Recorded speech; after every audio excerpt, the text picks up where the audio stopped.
저와 함께 해 주셔서 감사합니다. 2025년과 주님께서 우리에게 주신 말씀에 대해 이야기하기 전에 먼저 한 가지 말씀드리겠습니다.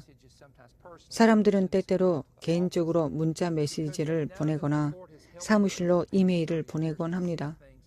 사람들은 주님께서 지난 30년 동안 제가 일이 일어나기 전에 볼 수 있도록 도와주셨다는 것을 알고 있기 때문입니다. 예를 들어 9.11 테러나 루이지애나 석유 굴착 장치 폭발 사건 같은 일들입니다. 이것은 절대적인 사실입니다. 저는 그 일이 일어나기 전에 무슨 일이 일어날 것인지에 대한 세부 사항을 보았습니다. 많은 사람들이 우리에게 연락해서 페리 목사님이 2025년에 관해 어떤 것을 보았는지 물어보았습니다. 그들은 왜 제가 계시하지 않은지에 대해 약간 불안해했습니다. 저는 기다리고 있기 때문입니다.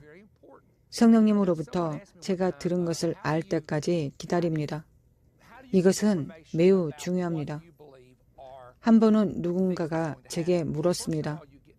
어떻게 하면 일어날 일이라고 당신이 믿는 것에 대한 정보를 얻을 수 있습니까? 우선 때로는 직접적인 정보를 얻을 수 있지만 때로는 성경을 해석하고 연구하는 방법인 다양한 확립된 히브리 해석학을 사용하여 힌트를 얻을 수 있습니다.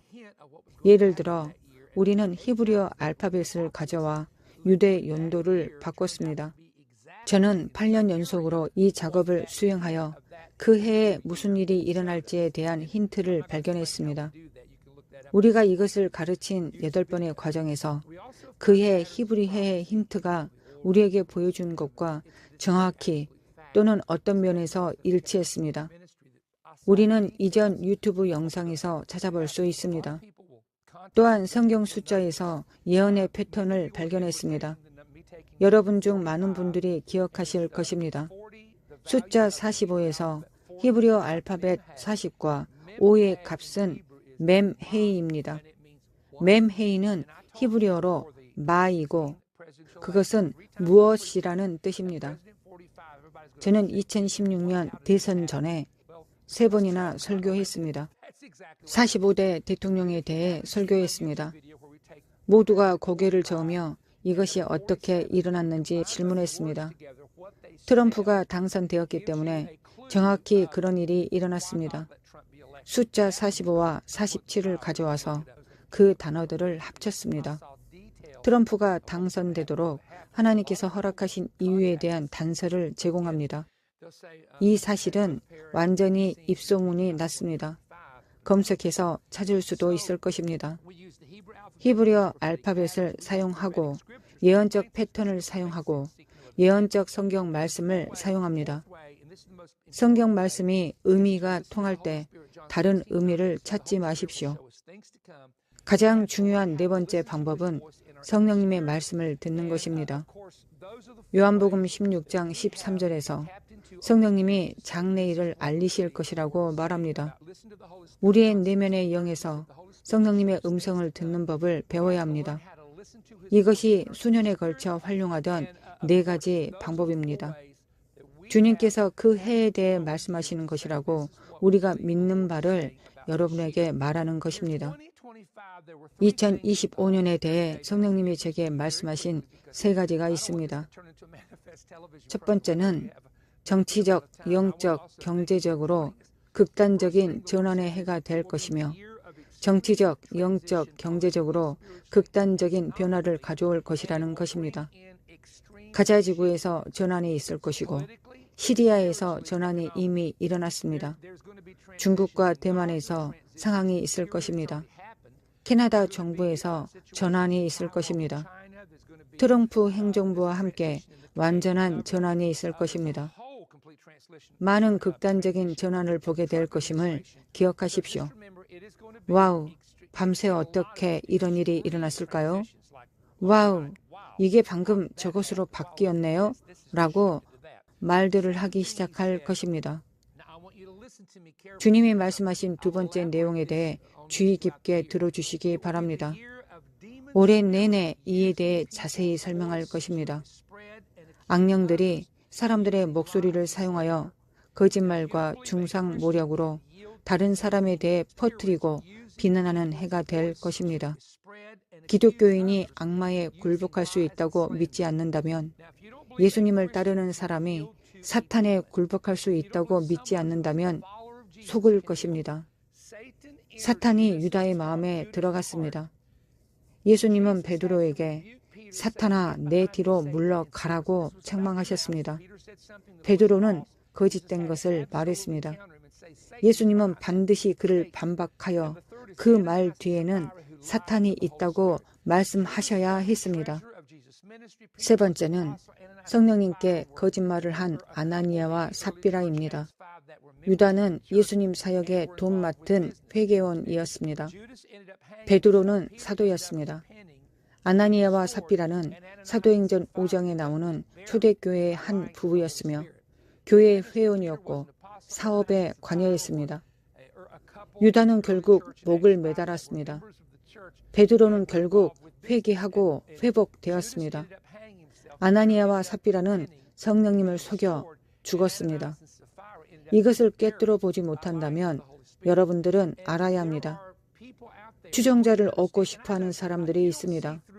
그들은 세상의 직업을 가지고 정규직으로 하루에 8시간 일하는 것처럼 바쁘지 않습니다. 이것이 그들이 하는 것입니다. 그들은 매일 뭔가를 내놓지만 누군가를 이용할 것입니다. 저는 그들이 실제로 유명한 뉴스 기자를 데려와서 속보라고 말하고 누군가의 사진을 실는 것을 본 적이 있습니다. 하지만 그 사람이 아닙니다. 이것을 후크 페이크, 즉 미끼라고 하는 것입니다. 여러분이 클릭하도록 만드는 것입니다. 저는 할 수 있는 한 많은 성경 구절을 근거로 말하고 싶습니다. 이런 종류의 일을 하는 사람들을 차단해야 합니다. 그들을 팔로우하면 안 되고 그들의 목소리를 듣지도 말아야 합니다. 사탄의 목소리를 들을 필요가 없기 때문입니다.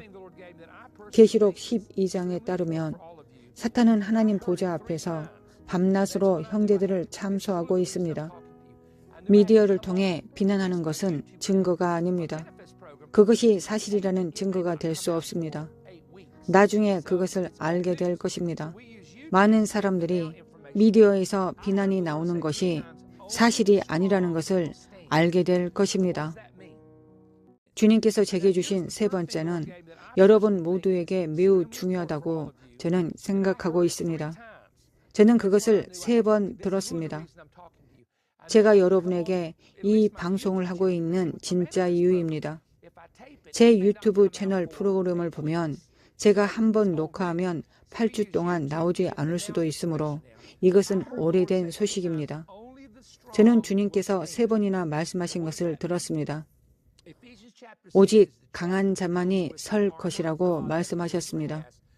그것은 무슨 뜻일까요? 에베소서 6장은 신자가 사탄의 불화살과 계략으로부터 자신을 보호할 수 있는 하나님의 전신 갑주에 대해 다루는 장이 있습니다. 악한 날에 서기 위해 하나님의 전신 갑주를 입으십시오. 악한 날이란 이 땅에 있는 사악함이 하나님의 백성을 공격하는 날입니다. 에베소서 6장에서 바울은 서라고 말했습니다. 모든 일을 행한 후에 서라고 말했습니다. 선다는 것은 군사 용어로 전투에 나가서 지치고 그만두고 싶을 때 계속 서 있어 두 번째 승리를 거두라는 것입니다. 주의 깊게 들어보십시오. 그 계획은 지극히 높으신 하나님의 성도를 지치게 하여 기진하게 하는 것입니다. 다니엘 7장 25절에 그가 장차 지극히 높으신 이의 성도를 괴롭게 할 것이라고 기록되어 있습니다. 성경은 우리가 포기하지 않으면 거둘 것이라고 말하고 있습니다. 우리가 있는 이 시즌 전체는 교회를 공격하고 설교자를 공격하고 모든 사람이 공격을 받고 있습니다. 추종자를 원하고 육적인 사람들이 있습니다. 이런 말을 하는 것이 싫지만 성경에 근거하여 말씀드립니다. 하늘 법정에서 나쁜 날을 보낼 사람들입니다. 그들 중 많은 사람들이 바깥 어두운 데로 던져질 것입니다. 성경에서 그것을 증명할 수 있습니다. 그들은 형제들 사이에 불화를 주장하고 있기 때문입니다. 그리스어로 기진하다라는 것은 활줄을 느슨하게 하는 것을 의미합니다. 화살은 줄이 팽팽하게 메어져 있어야만이 화살을 쏠 수 있었습니다. 그러나 줄이 느슨해지면 적에게 화살을 쏘는 것은 전혀 효과가 없습니다. 시편에 따르면 우리의 화살은 하나님의 말씀입니다. 하나님의 말씀이 화살과 같습니다. 그것이 나가서 전투 때 우리를 돕습니다. 그러나 기진하면 활을 당겨 자신을 방어할 힘이 없습니다. 바울은 주 안에서와 그 힘의 능력으로 강건하여 지라고 말합니다. 당신의 힘은 하나님께로부터 나와야 합니다. 여호와로 인하여 기뻐하는 것이 너희의 힘이라고 말씀하신 것을 기억하십시오. 사람들이 말하고 있는 쓸데없는 것을 지켜보고 있게 되면 첫째, 성령님을 근심하게 할 것입니다. 둘째, 당신은 기쁨을 잃고 더 이상 하나님을 느끼지 못하게 됩니다. 하나님을 믿지 못하게 됩니다. 하나님을 만나지 못하는 것은 당연합니다. 당신의 영에 무엇을 집어넣고 있는지 보십시오. 바울은 그런 종류의 것들로 당신의 영을 더럽히고 있다고 말했습니다. 유튜브에는 20년, 30년, 40년 전에 있었던 일들을 끄집어내는 사람들이 있는데 그것들은 예수님의 보혈 아래서 용서받은 일들일 수도 있습니다. 성경에서 바울은 이런 것들을 은혜의 성령을 욕되게 하는 것이라고 말하고 있습니다. 당신이 성령님을 근심하게 한다는 것을 의미합니다. 이것은 당신의 치명적인 문제입니다.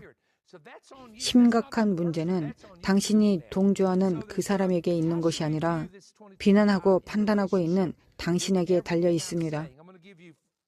2025년을 제가 말하는 모든 것과 관련해서 어떻게 보아야 할까요? 4가지가 있습니다. 첫째, 열매 없는 사람들의 말을 듣지 마십시오.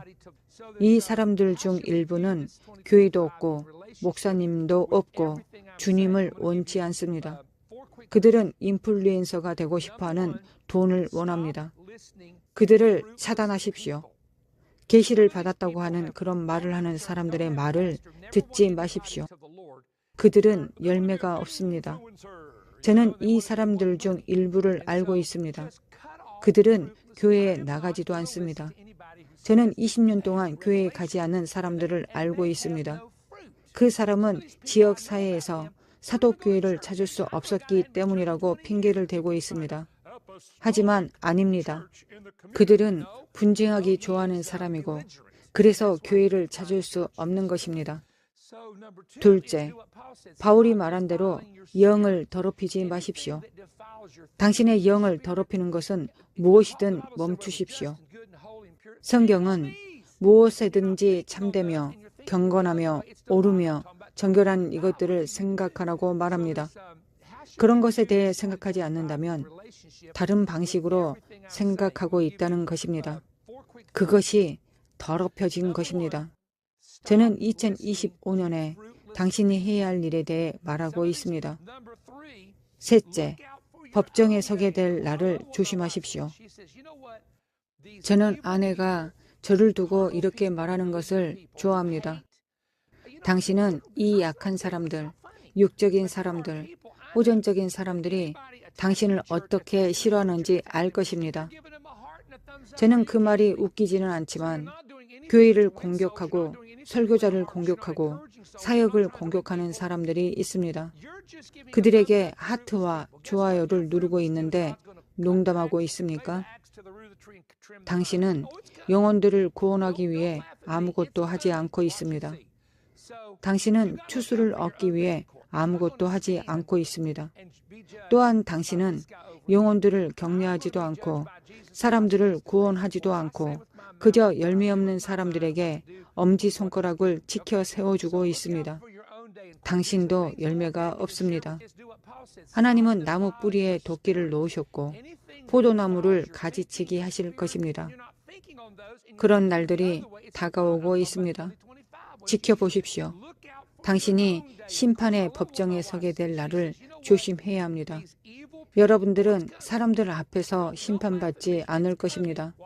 여러분들은 주님 앞에 심판받습니다. 내 입으로 한 말과 내 마음으로 한 것, 주님이 내게 주신 것으로 한 것에 대해 예수 그리스도 앞에서 심판받게 될 것입니다. 법정에 서게 될 날이 옵니다. 그 날들을 조심하십시오. 이것들이 주님께서 여러분과 나누라고 주신 것들입니다. 넷째, 매일 하나님의 전신갑주를 입고 성령으로 기도하십시오.